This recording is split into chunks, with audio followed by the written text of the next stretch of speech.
y honra, mexicano. Y usted es algo muy grande para los más desamparados, para aquellos que tienen que llevar bajo el brazo los zapatos porque es solo lodo y agua el camino que recorren ante la falta de un piso firme que los pueda sostener.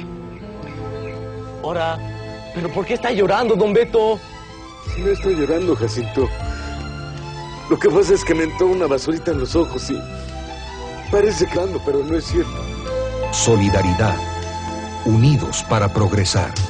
Solidaridad fue un programa de la más grave intromisión por parte del Ejecutivo Federal, que irrumpió con toda legalidad, desconoció a la autoridad estatal y municipal. El presidente de la República se convirtió en el presidente municipal de todos los mexicanos. Era como un gran show de los fines de semana. El presidente y su gran público, y él en completo dominio de ese público, con el dinero de Solidaridad detrás. Es en realidad el partido de Salinas. No se le llama así, pero sí se le piensa tal. Y el viejo partido, el PRI, es el que recibe las, digamos, los golpes, y Solidaridad es el que recibe la legitimidad. Y Salinas se identifica con Solidaridad más que con el PRI. No hemos terminado. Seguiremos en los hechos, apoyando a los habitantes de Las Margaritas, de Chiapas y de todo nuestro México. Nuestros compatriotas tojolabales en los hechos seguirán teniendo el firme apoyo de su amigo, el presidente de la República. Señor Carlos Salinas, sea usted muy bienvenido, pues este tengo estado, usted es gran amigo. La aceptación al programa de Solidaridad, y con ello la aceptación hacia el gobierno, se extiende por todos los rincones del país.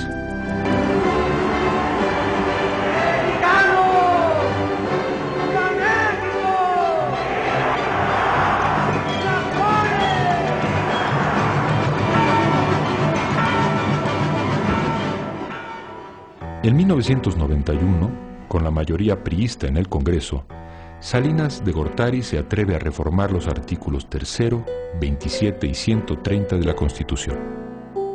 Con las reformas a los artículos 3 y 130, se modifica formalmente la relación del Estado con el clero. Los religiosos adquieren formalmente sus derechos ciudadanos y se restablecen relaciones diplomáticas con el Vaticano. Modificar el artículo 27 era cambiar desde la base jurídica a la reforma agraria. Pero al mismo tiempo, al otorgar títulos de edad, el presidente Salinas supone que se empezarán a resolver las condiciones de miseria y abandono que prevalecen en el campo. Se acusó de que era la muerte del ejido, ¿no? Porque el gran freno para el ejido en México era el que el ejidatario no podía vender su parcela. Oiga, si usted vive en un departamento que renta, pues lo va a mantener limpio, siempre y cuando eso no le represente inversiones en algo que no es suyo.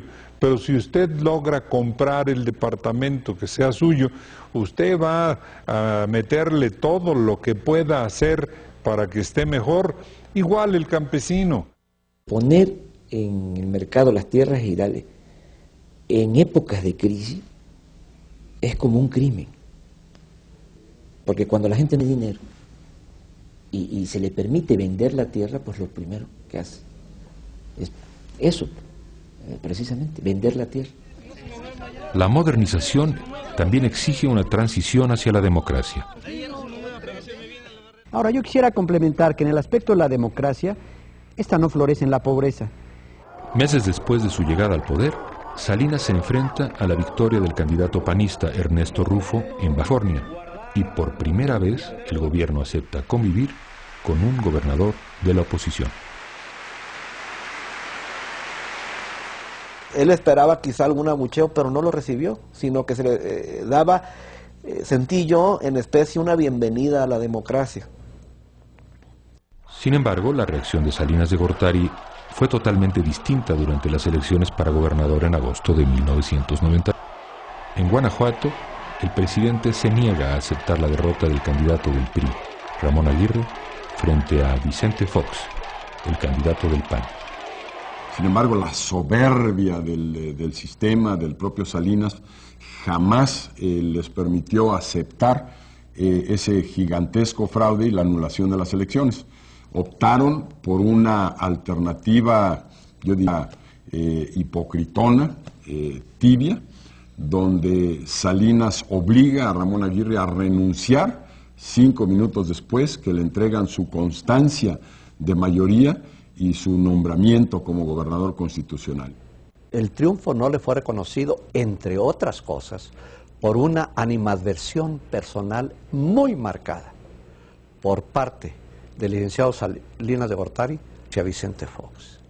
¿Cómo es posible que el Congreso del Estado de Guanajuato, con mayoría del PRI, haya hecho el nombramiento de Carlos Medina Plasencia siendo del PAN? Bueno, Salinas tenía sus buenas mañas, sabía cómo hacer manita de puerco y sabía cómo convencer a sus propios diputados. En alguna ocasión él pretendió que yo le diera mi palabra de que Vicente Fox jamás volvería a participar como candidato, que rechacé tajantemente. Algo similar sucede un año después en Michoacán, cuna del cardenismo, donde Cuauhtémoc Cárdenas había sido gobernador. Salinas tampoco reconoce el triunfo que reclama Cristóbal Arias, candidato del PRD. Michoacán le significaba para él más bien una obsesión política para él y su gobierno de recuperarlo para el PRI, sin importar el costo al que iba a someter no únicamente al PRD, sino a los michoacanos.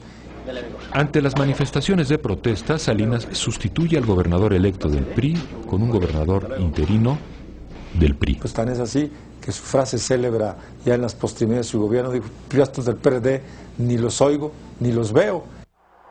Las elecciones en San Luis Potosí tienen una gran trascendencia simbólica debido a la gran dura moral del candidato de oposición, Salvador Nava, el caudillo cívico de los años 60, enfermo de cáncer, da su última pelea por la democracia. Lo postula el Frente Cívico Potosino, formado por una coalición del PAN, el PRD y el PDM. El Congreso del Estado otorga el triunfo al candidato del PRI, Fausto Zapata. Entonces sí, dice el doctor, nos vamos a una resistencia cívica, ¿no? ¿Cómo? Yo me voy a una marcha por la dignidad a México y aquí ustedes a ver qué hacen. Él decía, mientras al pueblo no se le trate con dignidad, es lo que se tiene que luchar. Hablé con Gutiérrez Barrios, examinamos lo que estaba pasando en el Estado, los posibles costos, habló por la red privada con el presidente, salí a ver al presidente y presenté mi renuncia. El doctor Nava decide suspender la marcha. Al día siguiente, Salinas nombra como gobernador interino a Gonzalo Martínez Corbalá, quien había sido su mentor político al inicio de su carrera. En Guanajuato nunca se puede probar el fraude, ni en San Luis tampoco, ni en Michoacán. ¿Por qué? Porque la gente fue a votar por el PRI. ¿Pero cómo fue? O sea, fue una elección de Estado. Es decir, la elección no fue libre. Esto es lo que hay que subrayar. O sea, no es una elección libre. No se enfrenta a la oposición o los candidatos de oposición al PRI, sino a todo el aparato del Estado. En diciembre de 1991, sintiéndose dueño del poder y apoyado por la fracción parlamentaria del PAN, Salinas ordena quemar los paquetes de la dudosa votación de 1988 que estaban resguardados en el sótano de la Cámara de Diputados. Nadie podría beneficiarse con escudriñar papeles que nada dicen y menos significan. La bancada panista acepta que se destruyan esos míticos documentos y que cállense, y que esos cientos de toneladas de papel se procesen. Es un absurdo. Hasta